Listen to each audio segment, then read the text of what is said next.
I'll make a motion to approve the minutes. Motion by Commissioner Powers. Is there a second? Seconded by Commissioner Hingle. Last chance for corrections. Seeing none. All those in favor of approving the minutes from the March 1st, 2021 Plan Commission meeting, say aye. Aye. Aye. Opposed, no. And that motion passes. Next up, we'll move on to item 5, which is regarding the conditional use permit amendment to Epic Systems Corporation's group development to allow for the construction of one office building to be located at 1979 Milky Way. Before the public hearing starts, can we get a brief overview, Mr. Sayer? Thank you. This is a conditional use permit for Epic Systems Group Development conditional use permit. They are requesting an amendment to that permit. This does require a public hearing before the Plan Commission. As part of this, we did notify all property owners within 200 feet of the property with a letter. There's a public hearing notification sign on the property. There's also a Class 2 public hearing notice that was placed in the newspaper. We also post all development projects on the city's webpage. This is a recommendation tonight by the Plan Commission on the conditional use permit, and that's a recommendation by the Plan Commission to the Common Council, which meets next Monday. Thank you for that explanation. Commissioner Powers. Yeah, I'll sit this one out since they're my employer. That is a good idea. Don't want any conflicts of interest. With that, I will move that we open the public hearing regarding this topic. Is there a second? Seconded by Commissioner Tucker Long. All those in favor of opening the public hearing on this topic, say aye. Aye. Aye. Opposed, no. We're in the public hearing at 6:34 p.m. Do we have any speakers, Mr. Sayer? No, we do not. All right. A motion to close the public hearing would be in order. So moved. Motion by Commissioner Tucker Long. Is there a second? Seconded by Commissioner Hingle. All those in favor of closing the public hearing on this topic, say aye. Aye. Aye. Opposed, no. And the public hearing is closed at 6:34 p.m. Mr. Sayer. Thank you. So on the agenda, we have two items for this. We have the conditional use permit amendment, and then we have potential action on a site plan review. The conditional use permit amendment is required for what's called a group development. A group development is where we have multiple parcels or multiple buildings on a single parcel. That is a requirement of our current ordinance that it obtain a conditional use permit. So this parcel obviously has more than one building on one parcel, and that's why the conditional use permit is required. The site plan for the project is action that could be taken by just the Plan Commission and would not go to the Common Council. So let me share my screen here. The building that we're looking at tonight is the Castaway building. This is a project that was kind of previously located in the TBD, to be determined a building location, which is just located north of the Mystery. Epic is looking at shifting this building to the north, to that new location where it is labeled as Castaway. The building meets all the required setbacks. Staff doesn't have any concerns with it. It would be constructed around two kind of stormwater basins on the property. The blue area is for stormwater management purposes. It's also for aesthetic purposes, obviously, just because of the name of the building. Once again, here's another rendering of just a picture of where it's going to be located. It would be connected to the kind of overall Epic system by the underground tunnel. There would also be an overland type access as well too, but it would have access to the larger parking structure that is located kind of just south of here, which contains more than 3,000 parking spaces.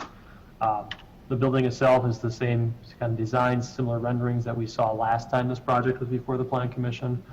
Staff doesn't have any concerns with how the building looks. Epic has done a great job over the years of designing and building creative and unique buildings in the property, and staff, like I said, has no concerns with how the building is going to look or with the placement of the building.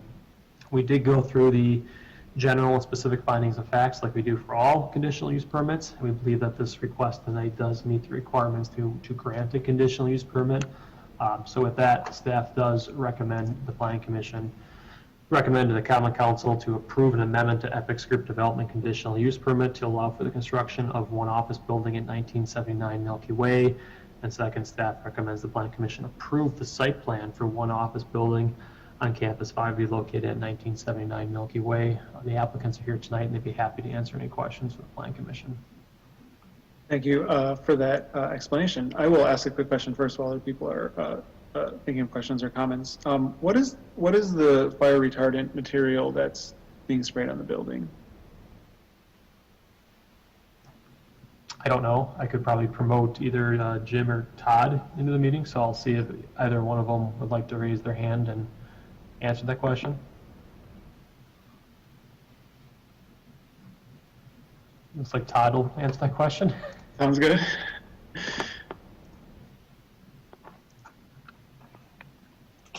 Hi everybody, this is, I'm gonna turn my video on. Hi everyone, Todd from Epic. Mayor, I assume you're talking about on the mystery building that is currently underway, correct? I was talking on the picture that was shown for Castaway. Some of the wood was listed as treated with some sort of chemical, and I'm curious what it is. Mr. Sayre? It's, yeah, what it says, Todd, it says fire retardant treated wood. Yeah, I would have to get more information on the specific fire retardant properties of that piece. Some of that is, you know, still general in information at this point where we haven't done final material selections for it. The thought really is to have it be a product that, you know, wouldn't be combustible or flammable as normal sort of natural wood would be. But we don't have specific material selected at this point in time. So if there's something that Plan Commission or others were interested in seeing there, we could certainly take that into account.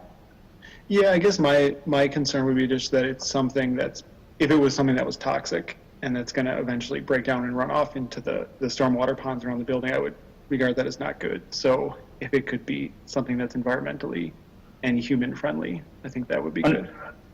Understood. Yep. Mayor Diaz, Jim Schumacher has his hand up from Epic. Can I bring him into the meeting too? Oh yeah, absolutely.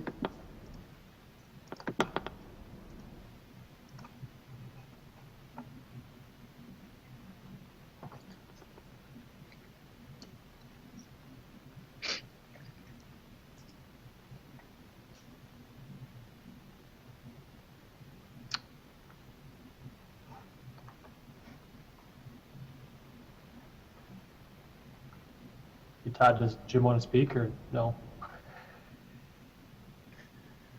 I'm uncertain. If he would have raised his hand, oh, there he looks like he just unmuted. Oh, here we go. Technologically, not very good. So what I was trying to say is that all the wood on campus is fire treated because it's code required. It's an industry practice. It's something that's gone on for many, many years. Internal buildings in Dane County, all the wood inside a building has to be fire treated. So the chemical properties of it, I can't answer, but it's a code requirement. Okay. Yep. I appreciate the clarification, and I certainly I wouldn't want the building to be fire unsafe, of course. No, understood. I guess as long as we have you guys up here, any questions from the Planning Commission for the applicant? All right, seeing shaking heads, thank you. I really appreciate the clarification. Other questions or comments or motions on the conditional use permit? Commissioner Lytle. Thank you, Mr. Mayor. I guess this kind of follows on to another fire question. I guess just feel like I should ask, being sort of surrounded by a moat, as far as egress in the event of fire or evacuation. I know this is early phase, but at some point the plans will be reviewed by building code and fire department to make sure that there's no issue with getting people away from the building in a fast enough manner. Looks like Adam already promoted me back after I raised Yeah. my hand. We have already done initial review with the fire department. If we bring up. Oh, you just disconnected, Todd. Oh, sorry. Did you hear? We have done a preliminary review with the fire department already, and if Adam brings up one of the site plans that zooms in a little more closely, you can actually see there is a fire lane that connects to the existing one, sort of south of Castaway, wraps around the east side, and then exits back to the west side. Yep, correct.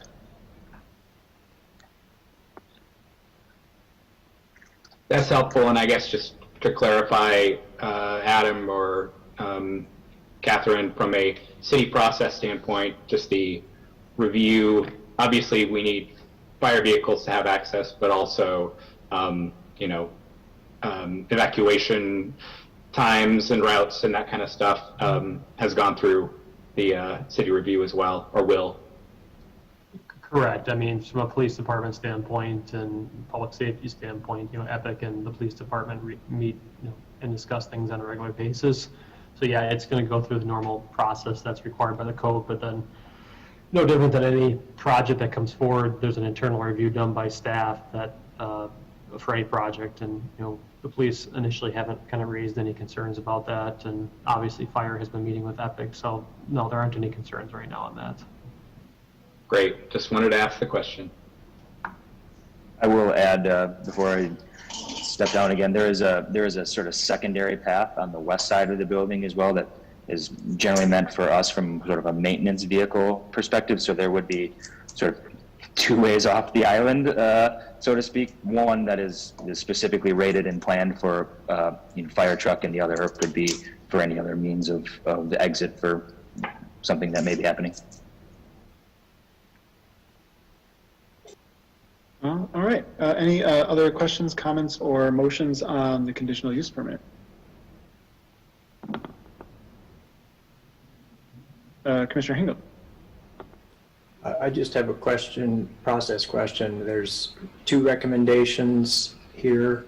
Are those two separate motions that need to be made?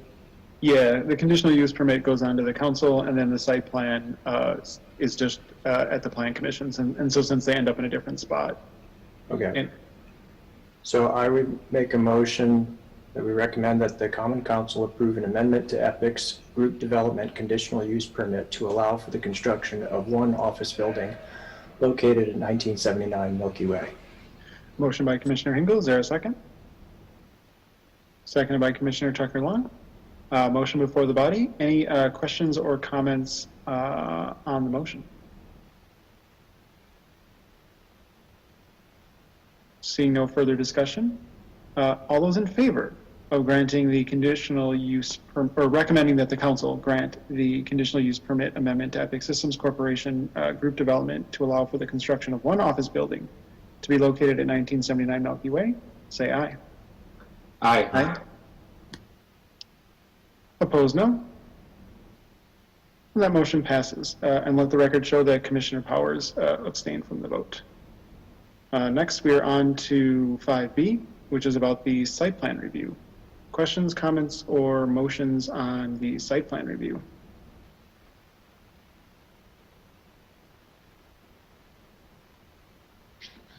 Commissioner Lytle. Thank you, Mr. Mayor. I'd like to make a motion that we approve the site plan for one office building on Campus 5 to be located at 1979 Milky Way. Motion by Commissioner Lytle. Is there a second? Seconded by Commissioner Tucker-Long. Questions, comments on this motion?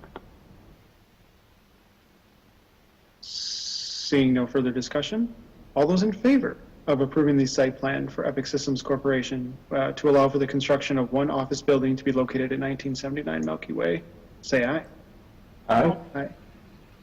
Opposed, no? And that motion passes. And once again, let the minutes reflect that Commissioner Powers abstained from this vote. And with that, we will move on to item 6, which is PIP and as well as a public hearing for a planning unit development that would allow for the construction of 2 apartment buildings with a total of 48 units located on Lot 2, Prairie Oaks Drive, east of the Goddard School. If Mr. Sayre could give us a brief overview.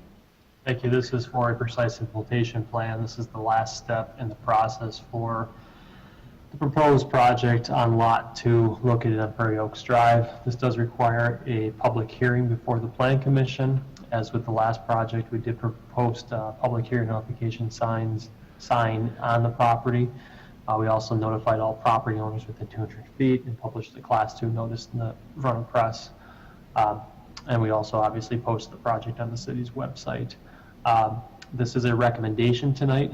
The recommendation then we're going to come to council, which meets next Monday night at 7 p.m. Thank you for that explanation. With that, I will move that we open the public hearing regarding this topic. Is there a second?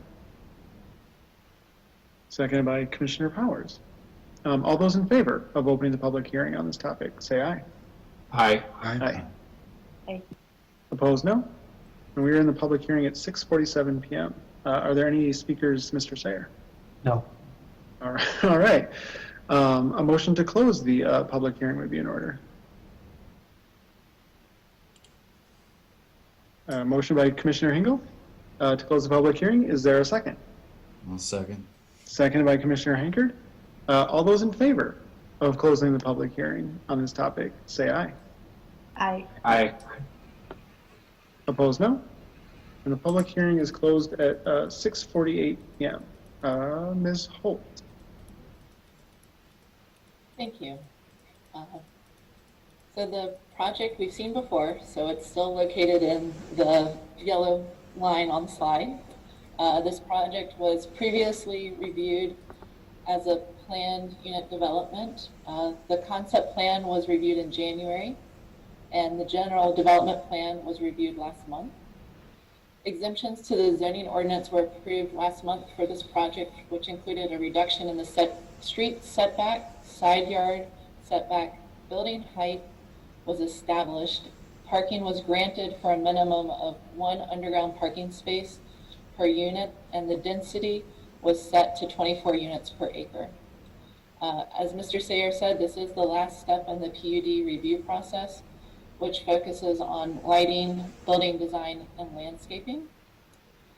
The site plan, as you see on the slide, has remained the same, as well as the building design. The applicant is proposing a minimum of 2 electric vehicle charging stations in each parking garage. 5 bicycle racks are proposed for the site, allowing up to 10 bicycles being parked. The applicant exceeds the required landscaping points by 289 points. As seen on the slide, the dark green circles depict evergreen trees, with the light green illustrating deciduous trees. Based on the Plan Commission comments on the draft landscaping plan last month, the applicant added additional evergreen trees between the building and the Goddard School, as well as additional evergreens along the northern property line. The applicant provided a photometric or a lighting plan. The lighting plan meets all of the zoning ordinance requirements. However, staff recommends that the rooftop area have a wall-mounted full cutoff LED fixture that can be dimmed or turned off after a certain period of time in the evening. Staff would also support decorative string lighting for the rooftop. If the outdoor amenity area needs lighting near the pickleball courts, staff recommends bollards or full cutoff LED wall-mounted lighting directed away from the northern property. As discussed in prior presentations, the applicant has provided building renderings. The proposed materials and design has not changed throughout the review process. And that's the slide for building 2, which is the same as we previously have seen. With that said, staff recommends the Plan Commission recommend that the Common Council approve the precise implementation plan for Prairie Oaks Lot 2. Staff and the applicant are available to answer any questions. Thank you for that explanation. Questions, comments on this PIP?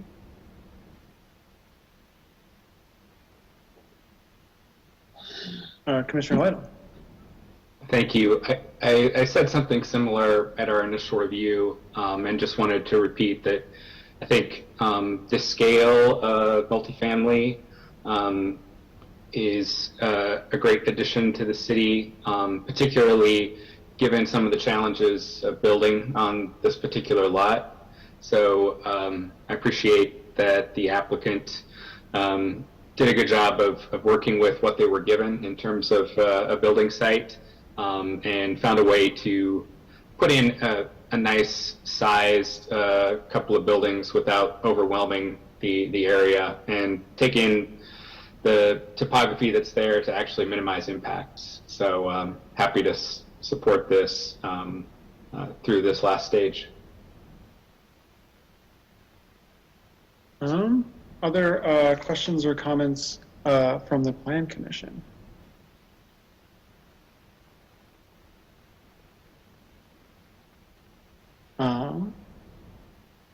I will, I guess, take a crack at making a motion. I move that we recommend to the Common Council to approve the PIP for a PUD for 2 apartment buildings with a total of 48 units located on Lot 2, Prairie Oaks Drive, east of the Goddard School, with the condition that the landscaping plan be changed to include only trees that are native to the state of Wisconsin. Is there a second? Seconded by Commissioner Tucker Long. And yeah, I was just looking through the landscaping plan, which I actually really like, but it does have Norway spruce in there. And it's my understanding that that's not a native tree. And just considering the location and some of the other potential options, I think that's kind of where I'm at. I do, in general, really like this project. As Commissioner Lytle said, I think it's lower impact. And I think sometimes, understandably so, developers want to build as tall as they can because that's how they can make money. And I get it, but sometimes if things are a little bit smaller and they fit into the neighborhood better, I think it's a better result for the city. And I really appreciate the bike racks and the charging stations as well, because I think that's going to be really good for the residents and for the community in general. However, motion before the body. Questions, comments on the motion?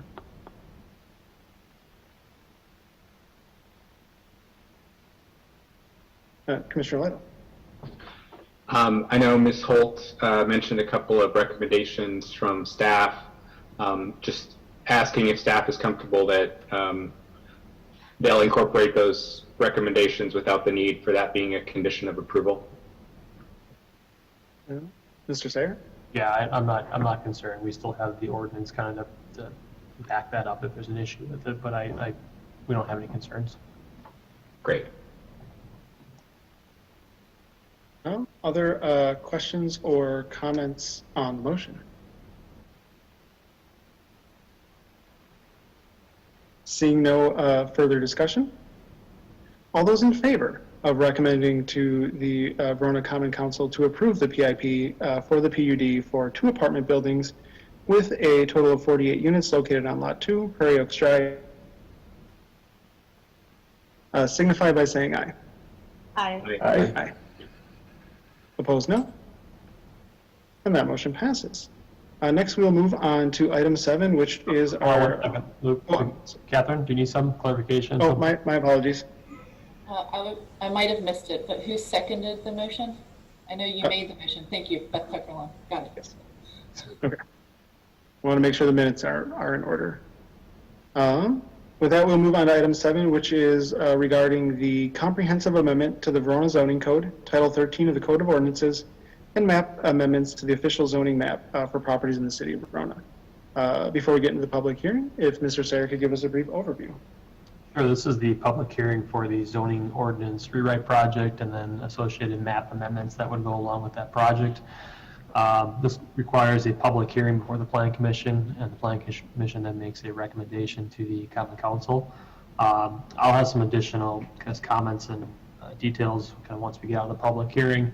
But to be clear, I guess, up front here, staff is recommending that no action be taken tonight, and then to bring this back at the May meeting. But ultimately, there will be a recommendation at some point to the Common Council. We did publish the notification in the newspaper as required by the ordinance. We also did send out 632 letters as part of this for properties that are being rezoned as part of the project.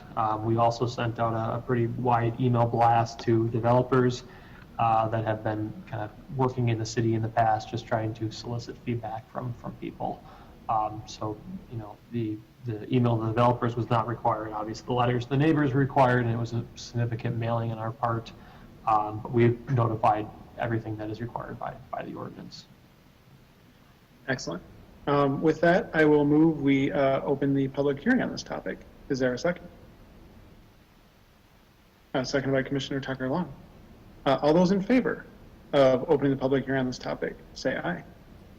Aye. Aye. Opposed, no. And we are in the public hearing at 6:57 PM. Mr. Sayer, do we have any registered speakers for this one? No, we do not. Okay, motion to close the public hearing would be in order. So moved. Motion by Commissioner Tucker Long, is there a second? Second. Second by Commissioner Lytle. All those in favor of closing the public hearing on this topic, say aye. Aye. Opposed, no. The public hearing is closed at 6:58 PM. Mr. Sayer. Thank you. So tonight, I'm going to provide a very brief overview. Catherine is here as well, who can help. I'm also going to promote Jackie Wells into the meeting just in case there's things that I can't answer or she wants to clarify or needs to clarify, along with Catherine as well. We've had this kind of notification out there. We've notified people of this. We have received several phone calls from property owners. Hi, Jackie.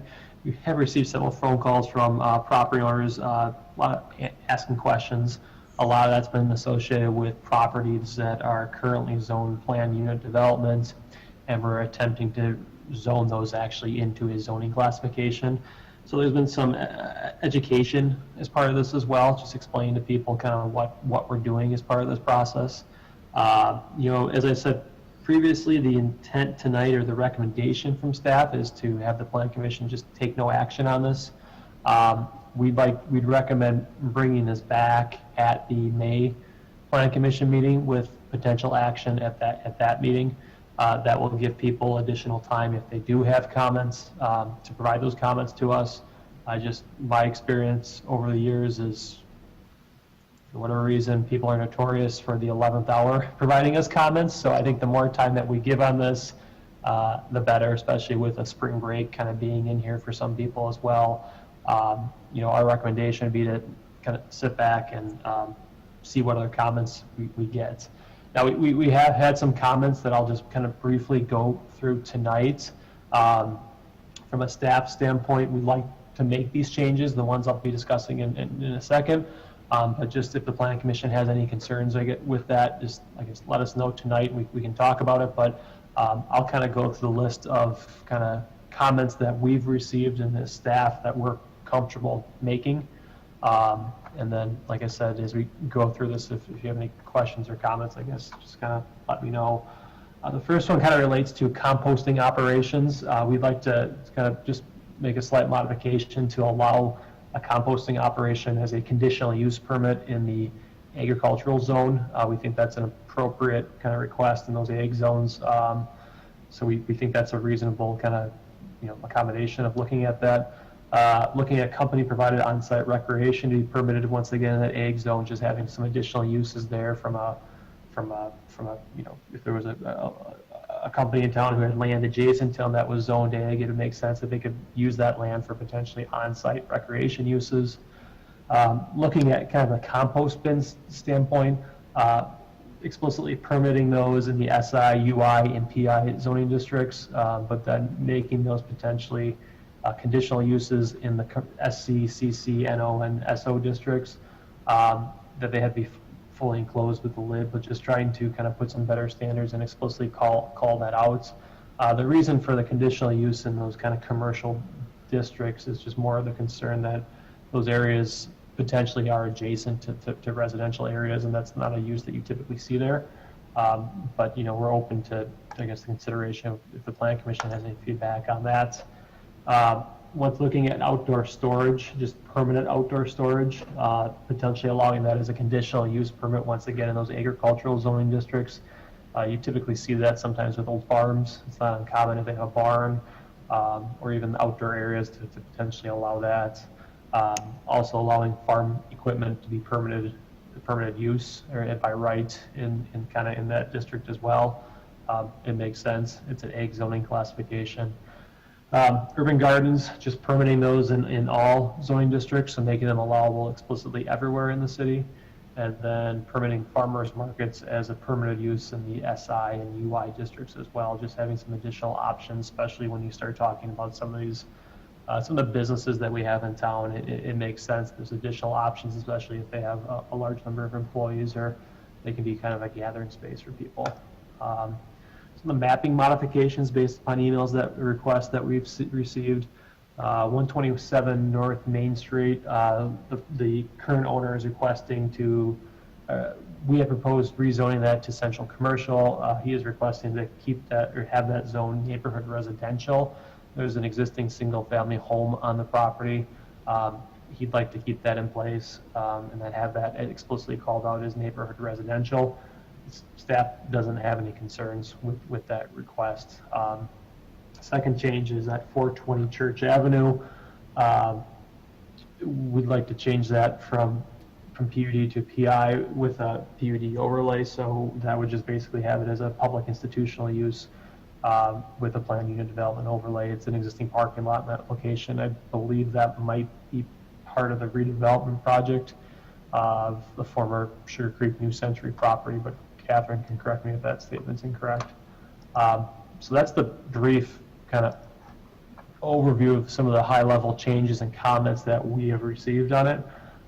We're still taking comments. We'd be happy, I guess, happy to get these comments now versus after the fact. So we'll kind of continue to take those comments. But I guess if the Plan Commission has any reaction to kind of some of those comments or changes, we'd be happy to hear those tonight. Did I cover it well enough, Catherine and Jackie? Okay, thank you. Well, thank you for that explanation. Questions or comments or other feedback suggestions from the Plan Commission? I'll just ask one quick clarification question. For the compost bins, like they're still allowed by right in residential areas. Excellent. Yeah. And then, yeah, just a general comment. I think, yeah, in regards to the property on Main, I think that seems like a reasonable request. There's already single-family homes there, so if they want to have it continue to be that way, that sounds fine to me. But other questions or comments?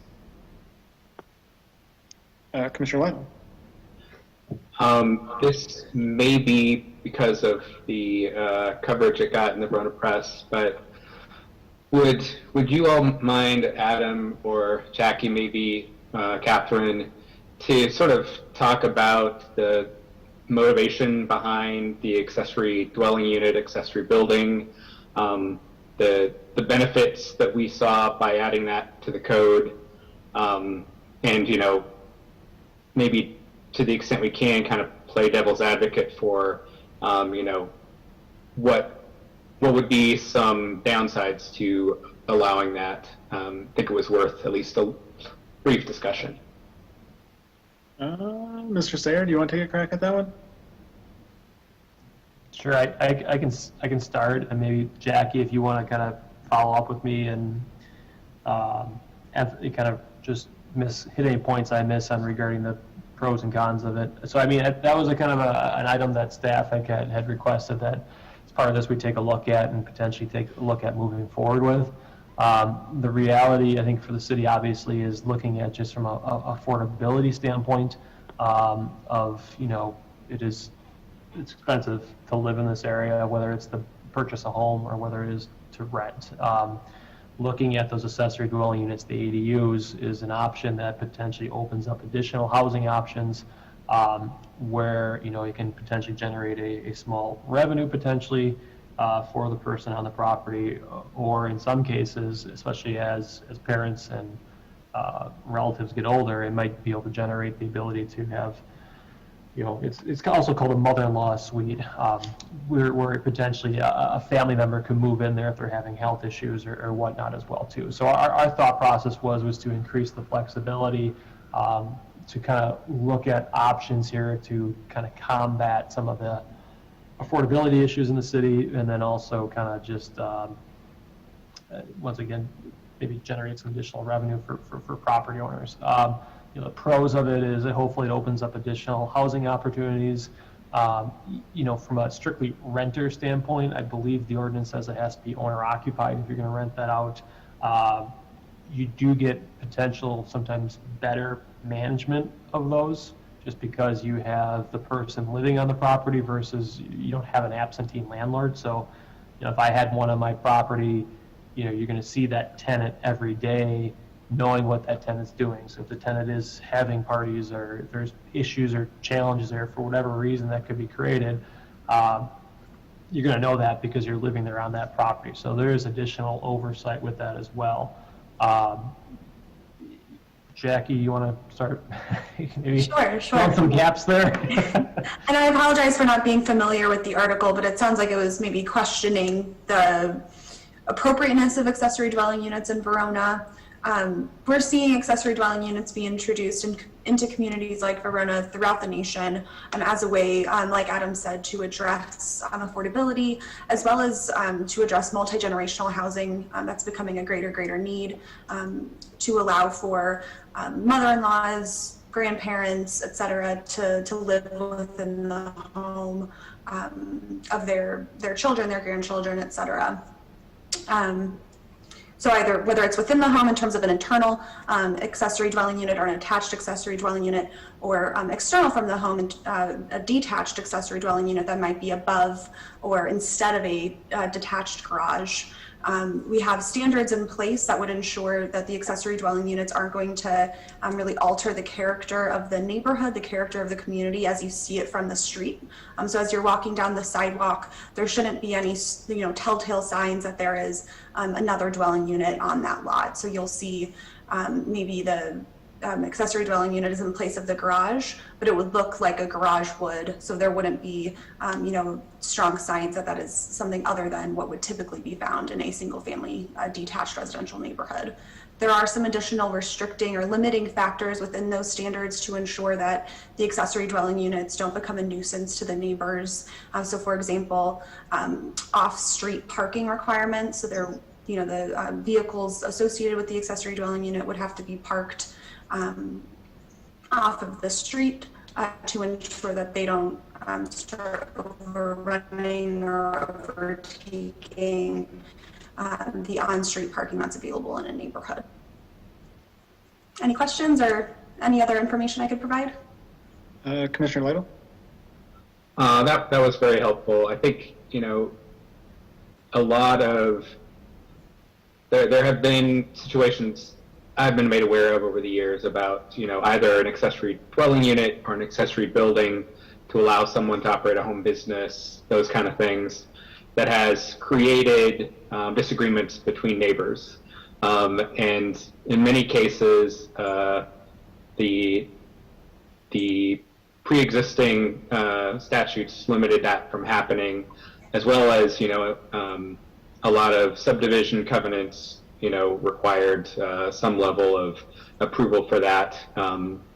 Not always did people go through that process, but, just trying to make folks aware that this is a change that would be coming with the changes to the zoning and amendments to the city documents. So, I think a lot of people would be in favor of it, but there may be some folks that should be aware that this could change the calculus for some of these projects that maybe people have in the back of their mind that now is possible or would be possible with the change. Commissioner Powers? A clarification on one of the statements. I think you had said that the building shouldn't be visible from walking by on the sidewalk. Is that actually the rule, the regulation, or is that just kind of like a suggestion? Was wanted a clarification on that. When I say it's not visible from the sidewalk or when you're walking by, it's not. What I mean is it's not noticeable. So it's not substantially different in terms of the architecture, the bulk, the massing of what the accessory building would allow. So if the lot is allowed to have a detached garage, then the accessory dwelling unit would be very similar in character and size and bulk to that detached garage. So that you wouldn't see an apartment building much in character with a single family neighborhood. Gotcha. But I couldn't plop down a tiny log cabin home behind my very 2000-ish suburb home that I live in. Okay. Just wanted to. No, so there are just restrictions on clarify. architecture, design, and the character of the accessory dwelling unit in terms of the primary residence on the lot. Gotcha. I think I know the purpose of this discussion, but I think as Adam said, having the owners have to be on the premises as well does add a layer of protection of kind of how you're going to take care of the property and how you're going to rent it out. Other questions or comments or other kinds of feedback from the Plan Commission? Commissioner Tucker-Long.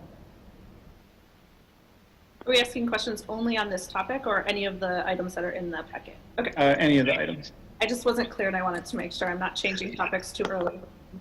So I'm looking at page, well, it's 203 in the Plan Commission packet. It's section 6.5, fence standards. And then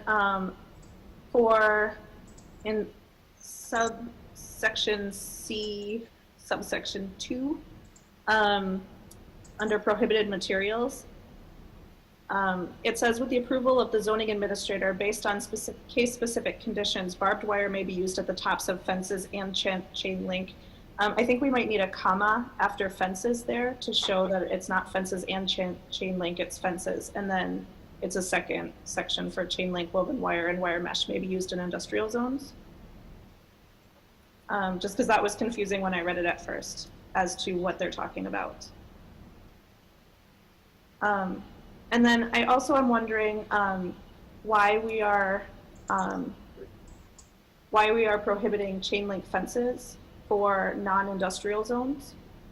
I know a lot of people in various neighborhoods have chain link fences and like to have them because it doesn't obstruct your view as much but keeps your dog in. So, and also too, right now, I mean, the price of wood has like quadrupled. So, I mean, the price of getting a wooden fence right now is just astronomical. And so I know a lot of people that, you know, are looking to fence things in for pets have been looking at chain link because it's the only thing they can afford at the moment. And so I'm just wondering, like, why not chain link in people's backyards? Ms. Wells? So through the update process, we had discussions with staff, I believe with you all as well, about improving the appearance of residential areas through prohibiting maybe non-desirable or less desirable fence materials like chain link. So the way that the code is written currently, it would restrict chain link in all fences in residential areas. If you would like to change this or update this, I'd recommend perhaps only allowing it in rear yards or interior side yards. So the appearance of the fence from the front into the exterior side yard, so from your public rights of way, would continue to be those other fence materials other than chain link. Also, coated chain link is one sort of a step up from just your galvanized chain link fencing that could help to improve the appearance of the fence material if you all would like to allow that within residential areas in Verona. And would this prohibition apply to like dog kennel enclosures that people have built on like the sides of their houses and things? So these fence standards would apply to fences at the perimeter of a lot, not necessarily internal to it. So does that mean as long as the fence doesn't go on the property line, it can still be chain link?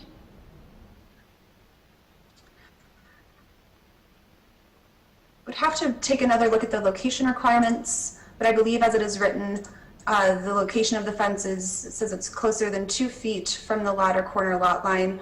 So there would be restrictions on where the fences could be located, and we could add more specific language about dog runs within backyards, allowing for chain link material if it's a certain distance or a certain setback from property lines, if that's desirable. I guess my thought is if I can have a chain link fence 4 feet from my property line, why can't I have it 2 feet from my property line? Like, that doesn't seem to make any sense. You know what I mean? So it's typically those types of dog run enclosures. It's not your whole backyard being enclosed. It's a very specific, much smaller area. that is farther away than your typical setback, your typical fence setback from property line. So instead of 4 feet, and 2 feet, it would be, it has to be 10 feet, 20 feet within your backyard, completely enclosed. I guess I see what you're saying, but I mean, I guess then there's still chain link visible in people's yards, you know what I mean? And then the distinction between what's considered a dog run and what's considered a fence is really ambiguous. And so I know we're trying with the zoning to have like clear-cut laws that people understand, and if somebody has 2 really big dogs, they're going to need a much bigger dog run. And at what point does it become a fence? Definitely. So this is a policy decision that the city, needs to make a call on whether, what type of fence materials are desirable. I can amend the proposed language however you all see fit, but it's definitely a policy decision for the city. I guess I have a follow-on on this topic. Mr. Sayre, do you have a sense of how many fences are like this? Because I'm just thinking of now of someone in my neighborhood on my walk route who has a fence for their dog, and so I wouldn't want to ban their fence or whatever. Well, it'd be legal non-conforming, so they wouldn't have to rip it out. If they went to replace it, they'd have to kind of put whatever the new standard is in place. I don't know how many we have. I mean, probably the same visual survey any of us have done. I think there's a handful I'm aware of, but I'm sure there's more than a handful that I don't know and haven't seen. I mean, the whole point of kind of the chain link of not having it in there was just it's chain link is, quite honestly, it's ugly at times. I think that's why, to kind of Jackie's point, if you're going to look at it, you kind of want to make sure you I don't want to say bury it in the backyard, but you want to hide it a little bit, because over time that it becomes rather unsightly, and that's why. I mean, that's why all the new subdivisions have their HOA regs that when they're enforced, it doesn't allow chain link. So any newer subdivision, you don't see them in, because the original HOA, if it's being enforced, doesn't allow it. It's a common, very common for any new developments. But to Jackie's point, if you do want to allow it, I would say keep it to the backyards, because then you don't see it as you go by. And then I guess as a follow-up, if there was like some crazy situation where somebody for whatever reason needed a fence in their front yard, and the only thing they could afford was chain link, they could apply for like a variance or something like that, or would it kind of be? They can apply. You can always apply for a variance, but the courts have stated repeatedly a financial hardship is not grounds for granting a variance. That's driven by case law in Wisconsin. Gotcha.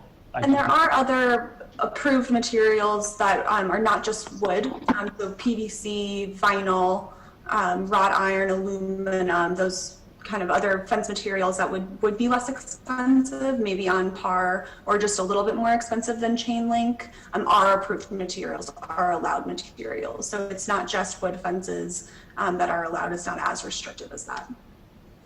Yeah, I guess my comment would be I would like to see it allowed. I guess I don't want to see us, at least in this regard, get more strict with anything, because I feel like, I generally hear a lot of different feedback from a lot of different people. I have not heard anyone complain about their neighbor's fence or whatever. I think in general, the complaints are the opposite, where people feel like their neighbors need fences around their dogs. And so, my opinion is that it's not a problem in the city. At least that's my impression, and that if anything, it's a plus, because it makes it easier for people to just let their dog out and not have to walk them and not have to risk their dog running the road or maybe getting a little too friendly with someone who's walking by. So that's my comment on it. Commissioner Tucker-Long and then Commissioner Powers. Yeah, one more thought on chain link fences is that it doesn't block the sunlight, and so when someone puts up a chain link fence, it's not blocking the sun from your yard if you're, going to get shaded from them. And so, I know in my neighborhood we had an instance where because our houses are all on really steep hills, and so someone put up a solid fence and it completely shaded these other people's backyard, and they couldn't have their garden where it was anymore, and it just caused a lot of problems, and they were really upset about it. And so in that case, chain link would have been so much better, because and I guess I might be okay saying not in the front yard if we want to, but then how do we handle corner lots because the side of their yard is the front of their yard. And like right across from Veterans Park, there's someone who has their whole yard fenced in with chain link for their dogs. And, you know, so then we get into like, hey, these people like have it and how come we can't have it kind of a thing. Or people build it thinking it's allowed because other people have it, and then there's issues, and I don't know. I mean, I see that other kinds of fence are prettier, but I worry that it's considered prettier because they're more expensive, not because there's really something wrong with chain link necessarily. And I want to make sure we're not pricing people out of being able to have what they need at their houses. Commissioner Powers, then Commissioner Hingle. Yeah, I agree with Commissioner Tucker Long and the mayor that feels like this one could maybe be removed. I think I haven't personally experienced any fence issues. I know there are covenants in certain neighborhoods, which maybe addresses some of the, I don't know how many people follow the covenants, but it applies some peer pressure to the people in the neighborhoods already to follow it. But I feel like applying this extra layer and pricing people out of a fence potentially doesn't seem totally necessary for a problem that doesn't seem like it exists today in our town. Commissioner Hingle. I don't think chain link is ugly in my opinion, so I'm fine with chain link. Commissioner Lytle. I guess I'll be in the minority here. I think there's no reason to question chain link fence that exists in the city. I think like any trend, it's sort of had a time of popularity, and now probably 90% of people that want to keep their dogs in their yard go with invisible fence, which is actually cheaper and a lot less, sort of cordoning off their yard from their neighbor's yard, so it blocks animals but not people from moving through. I know our backyard, we have people accessing the trail from our neighborhood all the time, and technically they're on our property, but like to live in a neighborhood where fewer fences versus more. So I get why people feel like we're putting a burden. I don't think it's so much of a burden as it was, 20, 30 years ago when invisible fences were pretty unreliable and that kind of thing. Yeah, sure, invisible fences fail.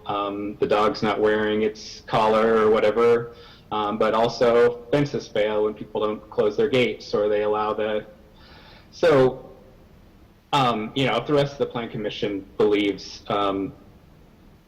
prohibiting chain link, I certainly understand where they're coming from, but I think there are a lot of other options available now that, and it just, in that regard, would there be that many people rushing to put in chain link fences or that would be prohibited from it that wanted to? I don't know. But I personally would be fine with leaving the language as is.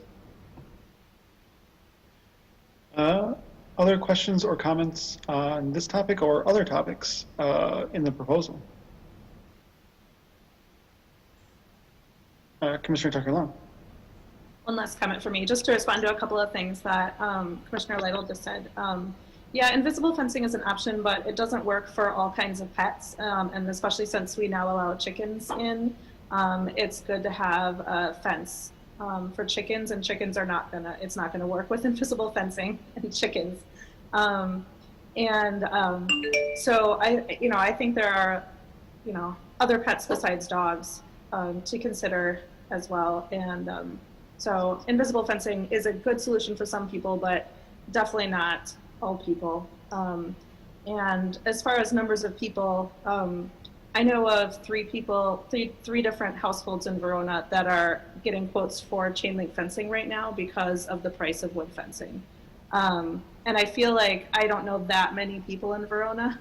I mean, I do. I know a lot of people, but it's not like I know everyone in Verona or something. So, I feel like that's a pretty high percentage of people that we would be blocking that from getting a fence they can afford with this. Other questions or comments on this topic or anything else in regards to the zoning rewrite?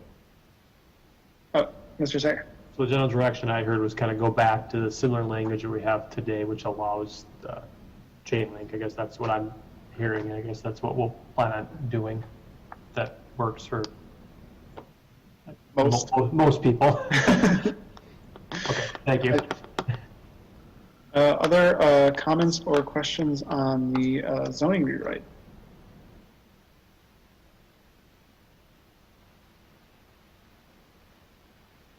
Commissioner Takalan. Will we have one more opportunity to give feedback on this? Yeah. So at the next meeting, what we can do is we'll come, so we have that list tonight. We'll probably make those changes like the ones that I presented. We'll make the change back on the fence one. We'll put in the next packet kind of the revised document based upon the change tonight and the changes that I highlighted.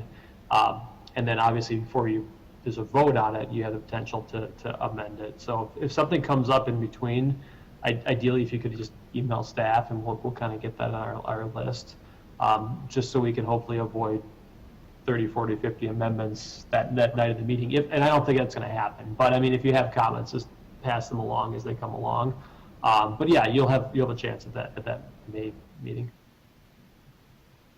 I mean, I guess if I could add one thing on, I don't know if someone from the Verona Press is here or anyone else, but anyone out there listening, there's still time for feedback. There's still time for comments. Nothing has been finalized. So I would definitely, if people think things should change or be added, there's still time and, get your comments in. I think Catherine had her hand up. Oh, I'm sorry. Ms. Holt. We did send Ms. Wells a list of editorial changes. So we did catch a lot of that didn't really need to go before you, but we wanted to bring the other ones that did need to come before you tonight for your input, which is why you didn't see we'll put a period here and add the comma and things like that. So we did catch a bunch of those.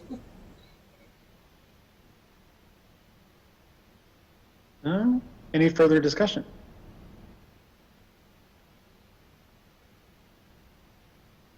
Seeing none, we will then move on to item 8, which is reports and comments from the planning department and the update on development projects. Mr. Sayer. Thank you. I don't have too much. They did remove the tanks from the Sugar Creek Commons redevelopment project on West Road Avenue. So those tanks were pulled out a week and a half ago, I want to say. So those have been removed. They're working on 300 East Roan Avenue right now. I believe looks like the foundation has potentially been poured there. So that is underway. Costco will be closing on their property this week, and they anticipate possibly pushing some dirt around here this summer.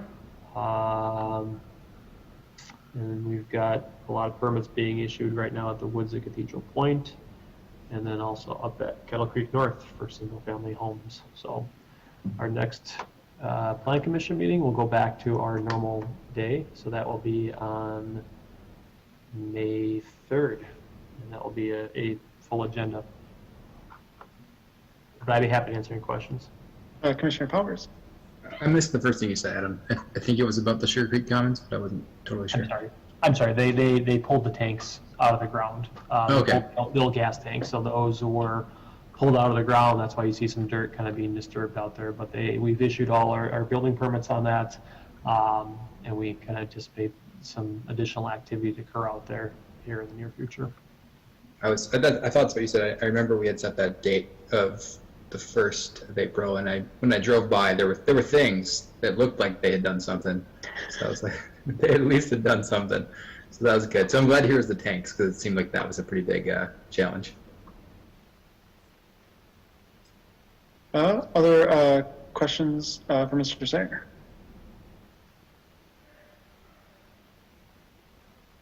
Seeing no questions, we'll move on to item 9, which is adjournment. A motion to adjourn would be in order.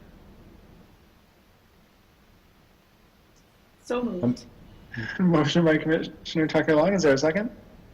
Seconded by Commissioner Powers. All those in favor of adjournment, say aye. Aye. Aye. Opposed, no. And we are adjourned at 7:32 p.m. Thank you. Right on. Bye, everyone.